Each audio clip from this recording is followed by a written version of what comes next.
Alright, so in the previous video, so we have discussed a little bit on Laplace inverse. So what is the concept of Laplace inverse? It is actually concept of changing the variable. So you change variable from s, convert that to the original variable t. And however, like the one that we've discussed before, those are actually Laplace inverse for simple cases, for which that you can only you can get by simply using the Laplace table itself, right? However, when we do Laplace, when we solve ODE by using Laplace later, there will be more complicated cases, and for each of the complicated cases, there will be a certain theorem that you have to apply, which is called a theorem of Laplace inverse. And for the case of Laplace inverse, there is going to be 3 of them. And today we're going to start with the first one, which is called as the inversion of a shift theorem. So actually, this theorem is nothing new to you. So you have seen this theorem before, this one. So the fact that if you have Laplace inverse of a product of exponential multiplied by any function f of t, so that is going to equal f of s plus a. So that is called as the first shift theorem. Okay, so as the name suggests, so this is inversion of a shift theorem. So basically, this is just the first shift and we inverse that. So if we were to inverse the first shift theorem, we flip it the other way around. So we'll get that Laplace inverse of f of s plus a. So that is going to equal exponential of negative at multiplied by f of t. Okay, the thing is that I don't think this is in the table. Yeah, I don't think it is. This theorem is not in the table. Like the rest of the theorem, yes, it's going to be in there, convolution theorem and such. But for the case of inversion of a shift, it's not there. But you have to know that it comes from this one. So this is for Laplace transform, and if you flip it around, so Laplace inverse of f of s plus a, so that is going to equal the other side. So which is Laplace of exponential of negative at multiplied by f of t. Okay, so when do we going to use this theorem? So when you have this form. So where are you going to find this form? So this form, you can find this from the denominator. If you're going to Laplace inverse something, that is not possible to use the table, but somehow the denominator is something in the form of s plus a, then yes, so it is possible for you to use inversion of a shift theorem. So let me give you a couple of examples. So for example, let's say if you come across something like this, so I have a Laplace inverse of 9 over s minus 4 to the power of 2. So if you notice, I have a bracket right here, and it is in the form of s plus a. The only difference is that for this case, my a value, that is going to equal negative of 4.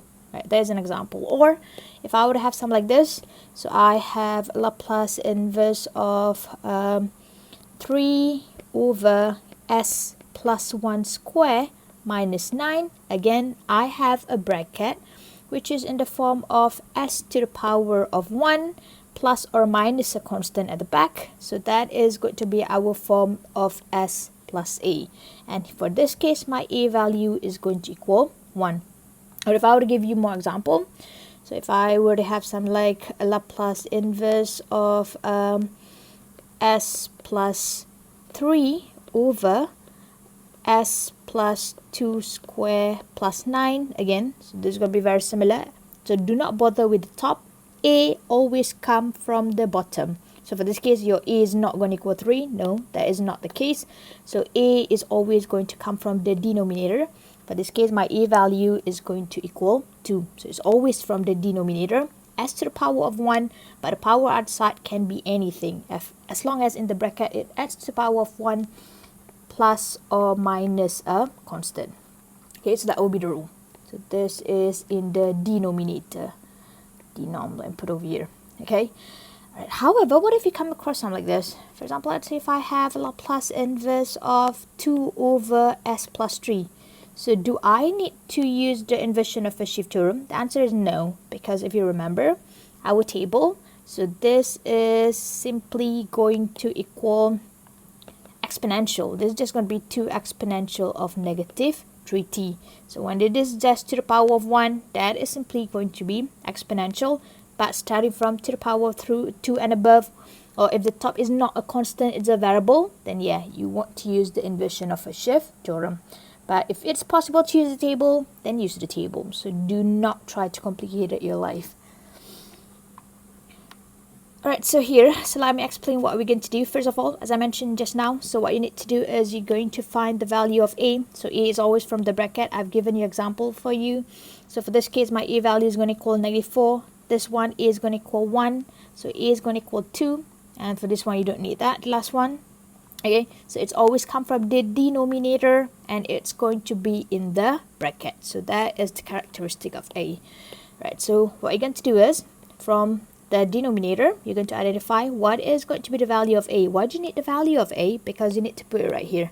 So this is where the value of a goes. It's going to become the power of the exponential. Okay, so after you have identified a, so what you're going to do next, you are going to identify your function f of s plus a, so which is going to be the whole thing right there. So let me use another pen for this. Let's use this one. Okay, so anything that goes between the curly bracket, so that will be defined as your function f of s plus a. And what you're supposed to do with that, you're going to convert that to a function of f of t. So what is going to be the order? From f of s plus a, you're going to want to end up to a function of f of t. And we know that there's only one way of ending up with f of t. So that is going to be from f of s. Like you cannot get f of t from no other way. It's always going to come from f of s. The same goes for like when you remember when we discussed Laplace transform. The only way of getting f of s is going to be from f of t. So that will be the same idea. Okay, what we're going to do is this is from here to here. This is just algebraic manipulation. So they're very simple. If you remember, we did something similar in second shift theorem. So if you've seen the video on second shift theorem, so we have discussed on how do we do that. So I'm not going to repeat that anymore. Alright, so from f of s plus a to f of s, just algebraic manipulation. And how do we convert from f of s to f of t? So from capital letter to lowercase, so this is simply going to be Laplace inverse. Alright, so that is what you're going to do. So this is going to be the order of what you're going to do. You're going to identify f of s plus a, and then you're going to convert that to f of s, and then you're going to convert that to f of t. And remember, this is not the final answer. The final answer is going to be this when you put them together. So that is going to be the final answer. Okay, let me show you. No, let's not start with an example. So thank goodness this is here. That would have completely slipped my mind. So that's going to be a very important concept that we're going to use in this topic, which is called as completing the square. So I'm pretty sure that like you have seen this before. So this is actually at UMP. This is taught in diploma syllabus. Right at the moment you enter UMP. So this is going to be in the basic math syllabus, right? So some of you have done basic maths before, so you should be familiar with this. So this is called as completing the square.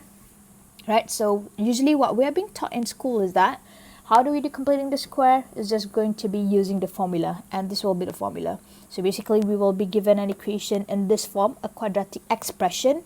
So this is not an equation because there is no equal. So it is only called an equation when there is an equal sign, but there is no equal right here, so it's not an equation. It is called a mathematical expression. So this mathematical expression is going to be a quadratic one, because the highest is raised to the power of 2. So I have in the form of as squared plus bs plus c. Okay, why do we want to do completing the square? Because remember, so your function should be in this form. It should have a bracket in term of s plus a. So if it's not there, you have to create it. And how do you create it? By using this, completing the square. For example, let's say if you were given something like this. You were given an equation of s plus 3 over s squared plus 2s plus 3. Okay, if you have a look at this, so there is no way you can use the table. So this is not a form that is in the table. So what you're going to do is one of the possible way to there is not one possible way, like the only way to get this done is simply by using inversion of first shift theorem. But the problem is that there is no bracket here. We couldn't identify a, so that is why you have to do completing the square. So with that we can come out with the bracket, and this is going to be s plus 1 square plus 2. So now I'm going to show you the trick. How do I come out with this? How does that become s plus 1 square plus 2? Okay, let me put that aside. Okay, let me give you an example.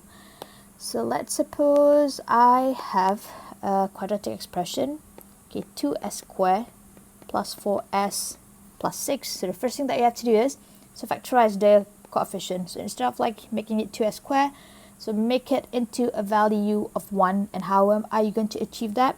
Factorization. So I'm going to have a 2. Okay, actually you don't have to do that. You can simply plug it into the formula. So all you have to do is you have to identify the value of a, b, and c. So this is going to be your a value. So that is going to be the coefficient of s squared. This is going to be my b value. It's the coefficient of s. And the constant by itself, that is going to be your c value. So now that you already have the value of a, b, and c, all you have to do is plug in into the formula. So you're going to have 2. So this is going to be s plus b. What is your b value? 4. So it's going to be 4 over 2 multiplied by 2. And it's going to be raised to the power of 2. And then I'm going to have minus b goes on top. My b value is going to equal 4 over 2 multiplied by a square. And then the last one, I'm going to have 6 over 2. So that's how it looks like. And I'm going to simplify this. So we're going to end up with something like this. So I'm going to have s plus, so this is going to be 4 over 4, that's a 1. I'm going to have s plus 1 square. And then here I'm going to end up with minus. So this is going to be 4 over 4. So minus 1 plus 3. So basically this is going to be 2 multiplied by s plus 1 square plus 2. Okay, so that is going to be our function. So let me see if that's correct. Yeah, so if I were to expand that, I'm going to have x square, so which is what I have over here, multiplied by 2s square. And then I'm going to have 2s multiplied by 2, that's a 4. And then I'm going to have 1 plus 3, that's 3, multiplied by 2, that is going to equal a 6. However, there's a drawback. If you want to use this method, you have to memorize the formula. So either you memorize the formula or you can use an alternative way. So actually I don't memorize this